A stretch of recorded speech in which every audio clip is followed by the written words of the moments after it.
हमने शहर को दी एक नई पहचान, हम है सिंघानिया बिल्डकॉन।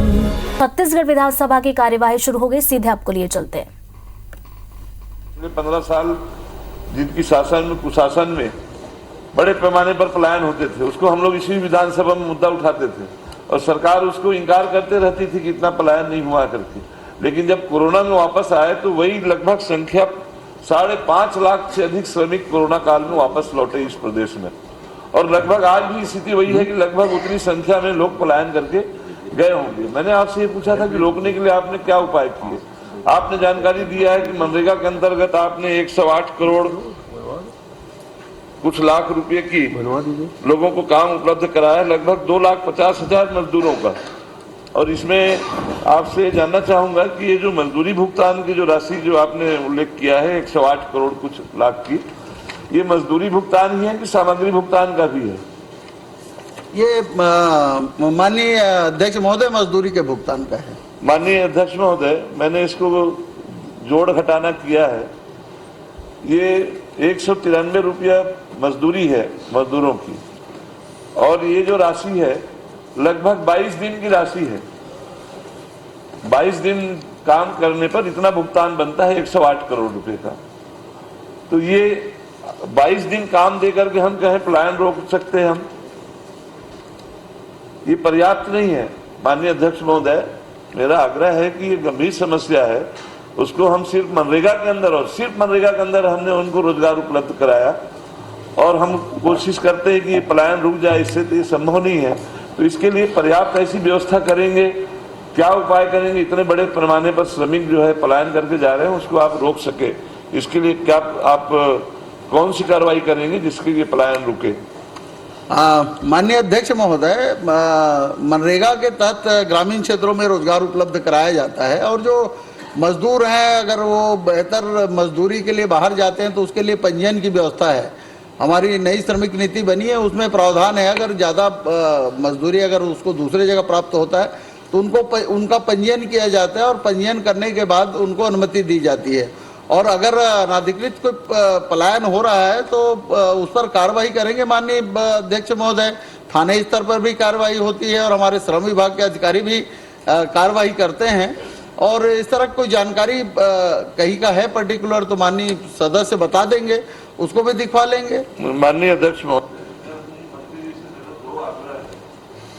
एक तो जो बिना पंजीयन की व्यवस्था होने के बावजूद भी बिना पंजीयन के बड़े पैमाने पर माफिया लोग उनको ले जाते हैं, उनकी रोकथाम के लिए पुलिस प्रशासन को जितनी सख्त कार्रवाई करनी चाहिए, एक तो वो नहीं हो रहा है। दूसरा, मनरेगा के अलावा अन्य और भी जो जैसे ईंट भट्ठे के मजदूर है, वो उनको मनरेगा में काम से उनका काम नहीं चलता। उनको उस तरह से जिस काम के लिए विशेषज्ञता है उनकी, जो हैबिट में है उनकी, जिन काम को करने की आदत है, उनको उस तरह से काम उपलब्ध करा के पलायन को रोके हम लोग।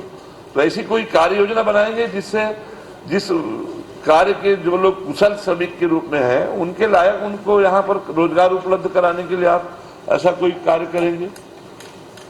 निश्चित रूप से। भाजपा ने मंत्री अमरजीत भगत के विभागों के सवाल का बहिष्कार किया है। भाजपा ने निर्णय लिया, बीजेपी सदस्य नहीं पूछेंगे मंत्री भगत के विभागों के सवाल। सत्र के मध्य में असंसदीय टिप्पणी को लेकर नाराज है। बीजेपी विधायक मंत्री भगत से टिप्पणी पर माफी की मांग की थी। माफी नहीं मांगने पर चर्चा में भाग नहीं लेने का निर्णय लिया है। तो ये इस वक्त की बड़ी खबर आप तक हम पहुंचा रहे हैं रायपुर विधानसभा से। यह बड़ी खबर जहां भाजपा ने मंत्री अमरजीत भगत के विभागों के सवाल का बहिष्कार किया है। भाजपा ने निर्णय लिया, बीजेपी सदस्य मंत्री भगत के विभागों के सवाल नहीं पूछेंगे। सत्र के मध्य में असंसदीय टिप्पणी को लेकर नाराज हैं। बीजेपी विधायक मंत्री भगत से टिप्पणी पर माफी की मांग की थी। माफी नहीं मांगने पर चर्चा में भाग नहीं लेने का निर्णय लिया गया है।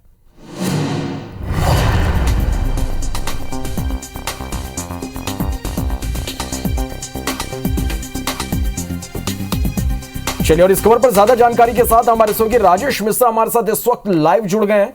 राजेश, क्या कुछ चल रहा है इस वक्त सदन में, क्या कुछ अपडेट? देखिए, आज छत्तीसगढ़ विधानसभा के बजट सत्र का आज 9वां दिन है और आज भी काफी हंगामेदार दिन रहा। प्रश्नकाल में भारतीय जनता पार्टी के सदस्यों ने कई मामलों पर सत्ता पक्ष को घेरने की कोशिश की। वैसे अगर बात करें तो आज कांग्रेस के धनेंद्र साहू ने महासमुंद जिले में मजदूरों के पलायन का मामला उठाते हुए अपने ही विभाग के मंत्री को घेरा और उन्होंने कहा कि पुलिस के संरक्षण में पलायन हो रहा है। कोरोना के समय जो मजदूर बाहर के थे, वो जो लौट के आए थे, उनको सरकार काम नहीं दे पाई है और उसको लेकर उन्होंने कहा कि ये जो पुलिस के संरक्षण में जो पलायन हो रहा है उसको सरकार रोकने के लिए क्या कर रही है, ये जानकारी उन्होंने मांगी। और उन्होंने कहा कि जो मजदूर पलायन करके जा रहे हैं उनको छत्तीसगढ़ में रोजगार देने के लिए सरकार की क्या योजना है, इसको लेकर उन्होंने जानकारी मांगी। और इसी मुद्दे पर विपक्षी सदस्यों ने भी मंत्री को घेरा। अगर हम बात करें तो आज जो है अमरजीत भगत जो है खाद्य मंत्री अमरजीत भगत, उनके विभाग से संबंधित भी कई सवाल लगाए।